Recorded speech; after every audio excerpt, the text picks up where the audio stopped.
member from Beaches, East York. Thank you very much, Mr. Speaker.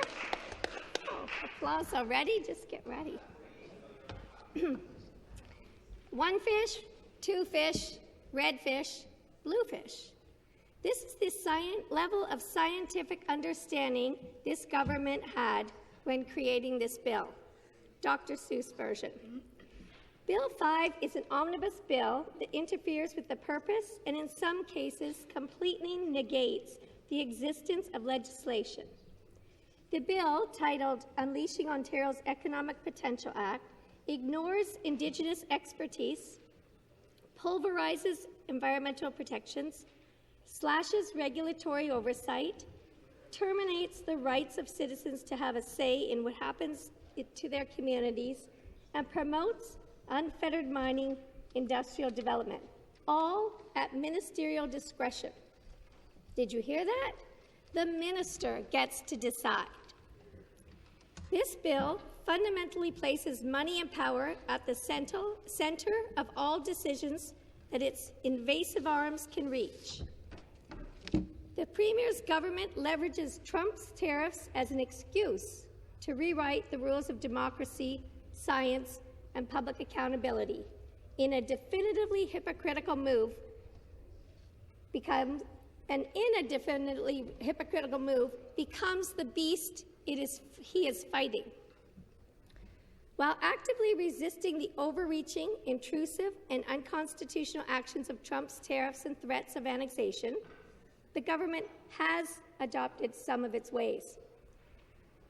The government is following the United States' lead when it comes to slashing environmental protections, tunnel vision building, and autocratic decisions, with a bill that imbues ministers with the power to overrule the scientific committee's submissions of species at risk and in need of protection, and appoint special economic zones that are granted access to bypass all permits and assessments that would give environmental and community consideration.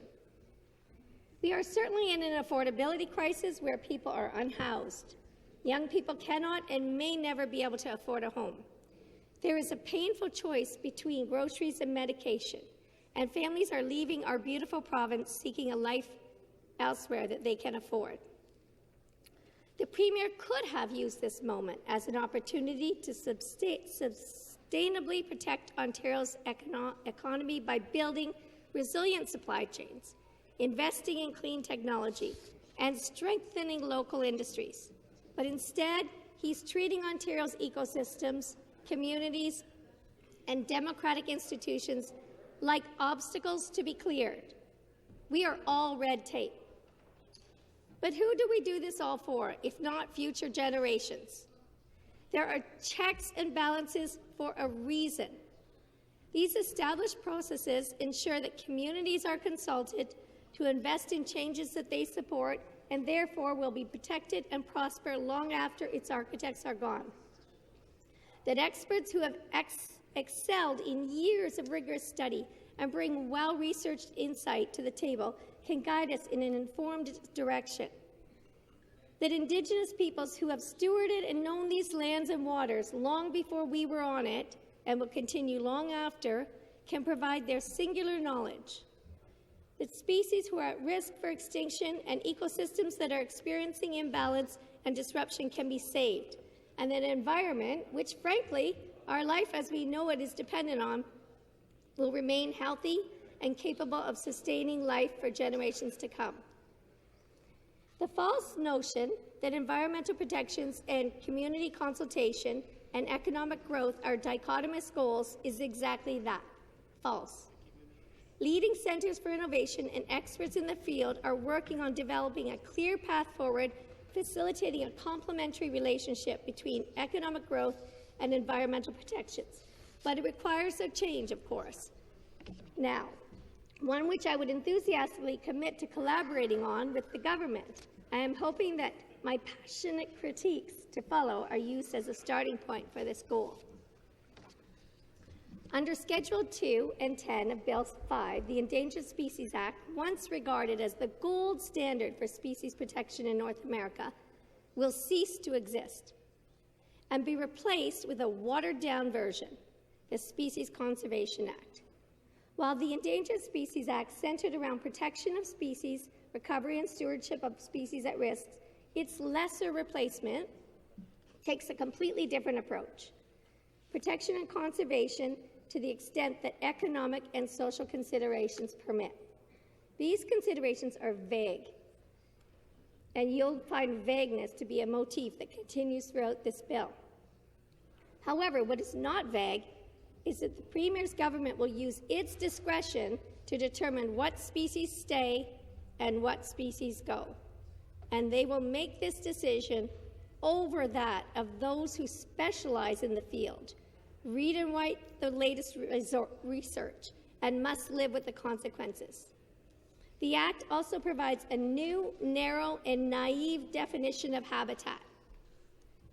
Whereas habitat was defined as an area on which the species depends directly or indirectly to carry on its life processes, including life processes such as reproduction, rearing, hibernation, migration, or feeding, it will now be defined as a dwelling place or the area immediately around it, such as a den, nest, or other similar place that is occupied or habitually occupied by one or more members of a species for the purpose of breeding, rearing, staging, wintering, or hibernating.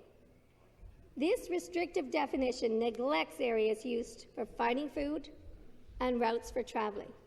This is extremely problematic for many species. For example, the blanding turtle, a threatened species. The blanding turtle lays its eggs kilometers away from its nest, and to get there, it may travel through fields, across streams, and its offspring, once hatched, must then journey back to the nest. The proposed legislation does not consider any of this. Under this legislation, a new highway may stand between us and the last generation of blanding turtles. Now imagine if we applied this policy to the Premier. We will let the Premier keep his bedroom, but we're going to remove the stairs. We're going to remove the living room and the kitchen. We're going to keep his local hospital for him to and his wife to birth their babies. But how is the Premier and his wife going to get to the hospital to birth those babies? Because we're not protecting that commute. So are they going to bungee jump, zip line, or use Harry Potter flu powder? This is what happens when ministers are given carte blanche decision-making power without requirement to consult more knowledgeable parties. Now take this same blanding turtle. What happens if the Committee on Status of Species at Risk in Ontario, COSARO, submits the turtle as a species at risk in their next report? But the minister, after consulting the highest bidder, determines that protecting this species would delay a building project. The minister may exclude the turtle from regulation, and thus developments are not legally bound to protect this turtle. It is this scenario repeated over and over that may lead to the reckless and avoidable extinction of an integral species. Yet the bill does not stop there. Oh no, there's more. The proposed act removes the onus on the government to develop a recovery strategy, a management plan, response statement, and review of the progress for species determined to be at risk. As a result, only species recognized as at risk federally will benefit from a recovery strategy available in Ontario. While provincial at-risk species laws were once meant to complement federal legislation, the federal legislation now may be the only thing safeguarding our biodiversity. How pathetic is that? Where are you, Ontario? This comes at just over a year after Canada and Ontario announced their collaboration on the expansion of protected areas in the province through federal investment to support Canada's goal for conserving 30% of the land and water by 2030 in accordance with the Global Biodiversity Framework, which happened in Montreal, and I know the Minister of Environment at the time from this government was there. This government cannot keep its commitments. To add insult to injury, migratory birds and aquatic species listed as endangered or threatened under federal legislation are entirely excluded from the provincially proposed Species Conservation Act. While the government's theoretical justification is to reduce duplication and encourage cost and time efficiency, things I agree with, the practical consequence is that under this proposed legislation, nearly 2 whole classes of animals are denied protection. Can you believe that? 2 whole classes of animals are denied protection. I absolutely need to speak to the Premier's public school science teacher. The bill will usher in an era of shotgun permits. Currently, developers must apply for permits when a project poses a threat to species at risk or their habitat.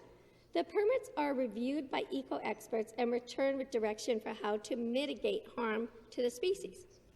The proposed legislation would replace this process with an online registration form, whoop-de-woo, that once submitted grants developers the green light to begin building regardless of the environmental impact.